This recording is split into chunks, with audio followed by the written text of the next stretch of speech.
बिस्मिल्लाहिर्रहमानिर्रहीम।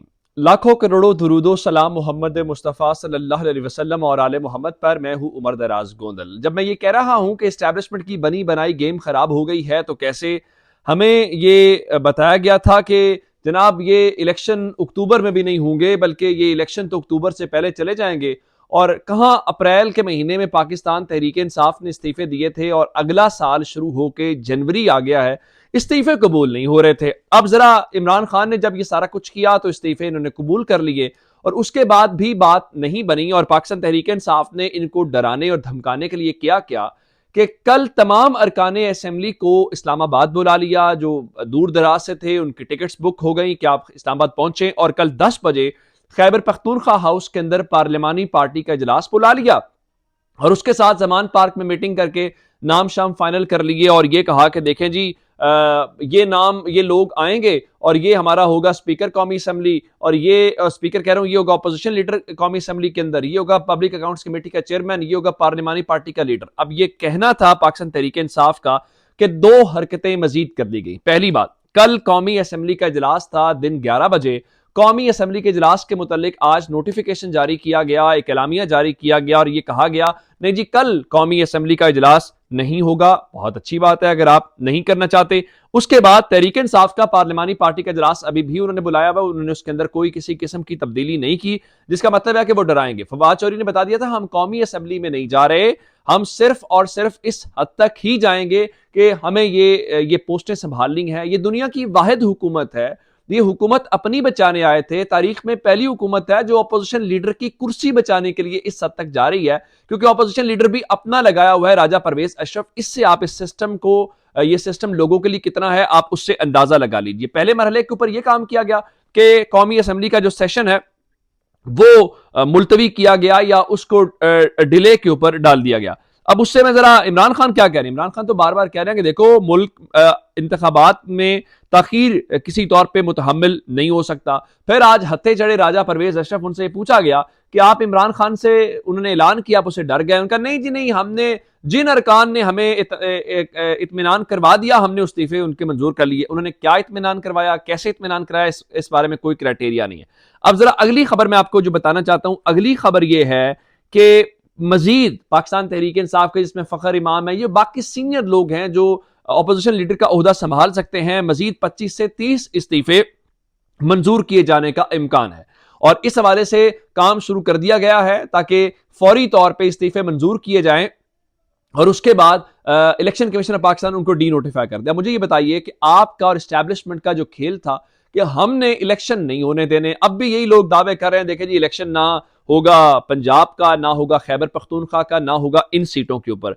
अब आपने इलेक्शन रोकना था। जिस तरह आप कहते हैं कि इमरान खान ने हुकूमत हमारी गिरानी थी, हुकूमत अपनी गिरा दी है, उसी तरह से आपने इलेक्शन रोकना था। आप तो इमरान खान की एक बयान की और एक पॉलिसी स्टेटमेंट की मार हैं। आपने इस्तीफे भी कबूल कर लिए हैं, आपको इलेक्शन भी करवाना पड़ रहा है, तो इसका मतलब है फिर आपके हाथ से तो गेम चली गई। फिर आप तो इस बारे में कुछ करने को इस वक्त तैयार नहीं है। और फिर रही बात कि आप करेंगे क्या, अब मैं आपको बता देता हूं कि इलेक्शन कमीशन के पास कोई वजह समझ नहीं आती कि वो किस तरह से इस प्रोसेस को रोकेंगे। इलेक्शन कमीशन की पंजाब और खैबर पख्तूनख्वा में आम इंतखाबात अप्रैल के पहले हफ्ते में करवाने की तजवीज, यानी वो इस बात के ऊपर आमादा है कि अप्रैल के पहले हफ्ते में हम इलेक्शन करवा लेते हैं। पोलिंग की तारीख का हतमी फैसला गवर्नर्स करेंगे। आइंदा 2 हफ्ते में मुशावरत करके शेड्यूल जारी करने का फैसला किया गया है, जिसका मतलब क्या है कि इलेक्शन कमीशन ऑफ पाकिस्तान को अब यह फैसला करना है, और फैसला नहीं करेंगे तो फिर जाहिर बात है आपको मामला अदालत में जाता हुआ दिखाई दे रहा है। अब इलेक्शन कमीशन के ऊपर अपने सवाल हैं। आप जानते हैं कि पंजाब के अंदर वजीर आला मोहसिन नकवी को लगाया जा रहा है, और मोहसिन नकवी साहब के मुतालिक साजिद मीर साहब, सेनेटर साजिद मीर जो हैं वो पीडीएम का हिस्सा हैं, उन्होंने मुखालफत कर दी है। वो कह रहे हैं जी एक फिरका परस्त शख्स को वजीर आला नहीं लगाना चाहिए, ये उनका ख्याल है, मैं उनका मौक़िफ़ रख रहा हूं, और इस बुनियाद पर उनका ये नाम फौरी तौर पर वापस लिया जाए। दूसरी जानिब लोग कह रहे हैं कि मोहसिन नकवी साहब को ये यकीन दहानी करवाई गई है कि आप तैयार हो जाएं, आपको वजीर आला लगाया जाएगा। मुख्तलिफ लोगों का दावा है, जाहिर बात है उनको क्यों लगाया जाएगा, इसलिए कि वो उनके मफादात का तहफ़्फ़ुज़ कर सकें। इलेक्शन के दौरान जो अपॉइंटमेंट्स हों वो कम अज़ कम उन हल्कों में तहरीक इंसाफ के मुखालिफ अफसरान को लगाया जाए जहां पे हो। लेकिन चौधरी परवेज इलाही ने आज इस हवाले से जरा इनको सरप्राइज दिया है, और वो सरप्राइज क्या है? उन्होंने बताया कि इलेक्शन कमीशन की नीयत हम सब जानते हैं और इलेक्शन कमीशन मुसलसल इमरान खान के खिलाफ फैसले कर रहा है, तो हम उसको, उनका जो अगर ख्याल है कि हम ये करेंगे, उनका जी इलेक्शन कमीशन के लगाए गए चीफ मिनिस्टर के खिलाफ अदालत जाएंगे और हम उसको चलने नहीं देंगे। इलेक्शन जब भी हो जाए हमें इलेक्शन लड़ना है। इमरान खान जब भी गलती करते हैं तो हम उनको रोकते हैं, ताहम जब दुश्मन गलती करे उसे नहीं रोकना चाहिए बल्कि गलती करने दे, वो खुद ही डूबेंगे। और इसका मतलब क्या है कि वो कह रहे हैं कि इन्होंने अगर इस किस्म की गड़बड़ की तो हम इस सिलसिले में अदालत जाएंगे, सुप्रीम कोर्ट जाएंगे। लेकिन क्या अदालत उसको रोक सकती है? ये एक अलग से सूरत हाल है और अदालतें इस हवाले से क्या कर रही हैं मैं आपको वो भी बता देता हूं कि इस्लामाबाद के अंदर इमरान खान की मुबैना बेटी का केस है जी, टेरियान वाइट का, वो आज एक बार फिर इस्लामाबाद हाई कोर्ट के अंदर चला। अच्छा, हैरान कुन तौर पे वो जो शहरी है मोहम्मद साजिद जिसका नाम है, जिसने दरखास्त दायर की है, वो कौन है, कहां से है, किसी को कोई इल्म नहीं है। अच्छा, आपको पता है उसने वकील कौन सा किया? एक साबिक पाकिस्तान का अटॉर्नी जनरल है सलमान असलम बट। ये आमतौर पे एक केस की फीस 2 से 3 करोड़ रुपया लेता है। अब 2 से 3 करोड़ रुपया क्या आम आदमी इमरान खान को डिस्क्वालीफाई करने के लिए किसी वकील को दे सकता है? और अगर वो इतना ही साहिब सरबत और इतना अमीर आदमी है तो लोगों को उसका पता क्यों नहीं है? ये जिस तरह नामालूम हाथ होते हैं ना, तो नामालूम कुछ पिटिशंस आती हैं। कैसे? आपको याद होगा जिस रात इमरान खान को हटाया जाना था तो अचानक एक नामालूम पिटिशनर आया था जिसने कहा था कि इमरान खान जनरल बाजवा को हटाने वाले हैं, तो इसलिए इमरान खान को इस गैर आईनी गैर कानूनी काम से रोका जाए। हैरान कुन तौर पे अदालत भी खुल गई थी और अतर मिनल्ला साहब की अदालतें उस रात खुल गई थी। अब उस किस्म की ये एक और है और अब इसके अंदर मोहलत दे दी गई है जी, इमरान खान अपना जवाब जमा कराएं। आज सलमान अकरम राजा उसके अंदर बताना चाहते थे लेकिन फिलहाल उनका जी हम आपको मोहलत दे देते हैं। उनका जी वो अब असेंबली के मेंबर ही नहीं है तो आप किस तरह से उनको कर सकते हैं? मतलब ये है कि अब इस केस में से वो केस है जिसको अदालत खुद पहले निकाल चुकी है। इसके अंदर ना टेरियान ने किसी किस्म का कोई दावा किया है। आज जमाइमा खान का एक जो गार्डियन का होने का या इस किस्म का एक डिक्लेरेशन जमा कराया गया, ना जमाइमा है, ना वो शख्स इसमें कोई मुतासरा फरीक है, ना इमरान खान से उन्होंने कभी कोई क्लेम किया। लेकिन वजह क्या है कि गंदा करना है, एक मुहिम चलानी है। इनको ये नहीं पता इमरान खान इसी वजह से लोगों की जिद बन गया, आपकी नालायकियों की वजह से। आपने जर्नलिस्ट लॉन्च किए, फारिग हो गए। आपने ये टाउट लॉन्च किए, रोखड़ी वावडा फलाने फलाने, ये फारिग होगा, ये नहीं चलेगा।